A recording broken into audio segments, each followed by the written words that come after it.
Ọ̀kan lára àwọn agbẹnusọ olórí oko orílẹ̀-èdè Nàìjíríà Ààrẹ Bọ́lá Ahmed Tinubu ìyún amòfin Daniel Bwala ó máa ti sọ̀rọ̀ lórí ìjà àti èdè-àìyedè tó wà láàrin Ààrẹ Bọ́lá Ahmed Tinubu àti gómìnà Ṣèyí Mákindé ti ìpínlẹ̀ Ọ̀yọ́ tí Daniel Bwala tó sì jẹ́ kó di mọ̀ pé iṣẹ́ tó wà níwájú Ààrẹ Bọ́lá Ahmed Tinubu ó pọ̀ kọjá àwọn ọ̀rọ̀ ribiribi tí gómìnà Ṣèyí Mákindé tó fẹ́ máa bá a sọ ní àsìkò yìí. Kì í ṣe ìròyìn wọ̀nyí pé lásìkò tètò ìdìbò ọdún 2023 tó ń bọ̀ pẹ̀lú bí gómìnà Ṣèyí Mákindé bó ṣe wà nínú ẹgbẹ́ òṣèlú People's Democratic Party PDP, ẹgbẹ́ òṣèlú All Progressives Congress APC ń lọ ṣiṣẹ́ fún lásìkò ètò ìdìbò ààrẹ tó sì jẹ́ pé wọn àti àwọn gómìnà ẹgbẹ́ òṣèlú PDP bíi mẹ́rin míì iná ṣàtìlẹ́yìn fún ààrẹ Bọ́lá Ahmed Tinubu láti di ààrẹ orílẹ̀-èdè Nàìjíríà. Ṣùgbọ́n lẹ́yìn tí Tinubu di ààrẹ tán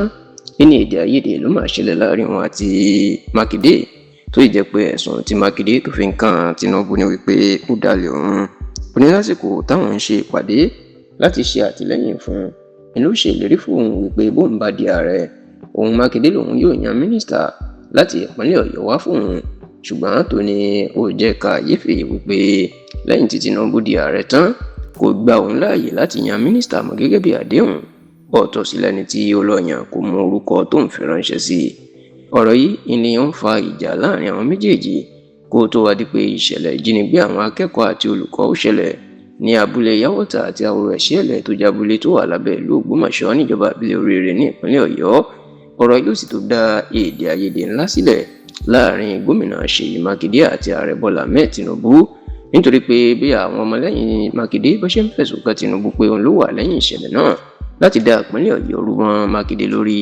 làwọn ọmọlẹ́yìn Tinubu ń fẹ̀sùn kàn Mákindé pé òun ló wà lẹ́yìn ìṣẹ̀lẹ̀ ọ̀hún láti fi ba ìjọba ààrẹ Bọ́lá Ahmed Tinubu ní orúkọ jẹ́. Ṣá o,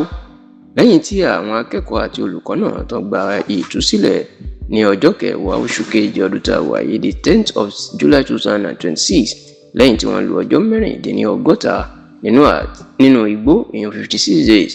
ó ní wọ́n gba ìtúsílẹ̀ tó sì jẹ́ pé ọ̀rọ̀ yìí ìní Mákindé ló tó lọ tú àṣírí pé òṣèlú wà ń bẹ̀ tó sì tó jẹ́ pé ọ̀rọ̀ yìí tó gbé òun àti ààrẹ Bọ́lá Ahmed Tinubu gbọ́n kọlura wọn. Nígbà tó wá ń sọ̀rọ̀ nínú ìfọ̀rọ̀wérọ̀ tó ṣe pẹ̀lú The Link Up podcast, Daniel Bwala tó jẹ́ ọ̀kan lára àwọn agbẹnusọ Tinubu jẹ́ kó di mọ̀ wípé Mákindé kàn fi ọ̀rọ̀ náà ó fi ń ṣe òṣèlú fi ń tayín ni ó láwọn ò ráyè ọ̀rọ̀ láti máa bá a sọ. Nígbà tó wá ń sọ̀rọ̀ lórí ìdí tí Tinubu ò fi sọ̀rọ̀ lórí àwọn ọmọ náà tí wọ́n tú sílẹ̀ lẹ́yìn tí wọ́n gbà wọ́n sílẹ̀, Bwala ní Tinubu ò fẹ́ kí ìjà kó ṣẹlẹ̀ láàrin wọn àti Mákindé ni. Ó ní bí wọ́n ṣe gba àwọn ọmọ àti olùkọ́ náà sílẹ̀ bí Tinubu bá sọ̀rọ̀ tí Mákindé lọ sọ nǹkan míì ó ní ilé yóò wá jẹ́ kí ariwo máa pọ̀ ká máa tàwọn síra wọn. Ó ní Tinubu ò sì fẹ́ lè yìí kódà ó ní kò ráyè nítorí pé iṣẹ́ tó wà lọ́wọ́ ẹ̀ ó pọ̀ kọjá sísọ.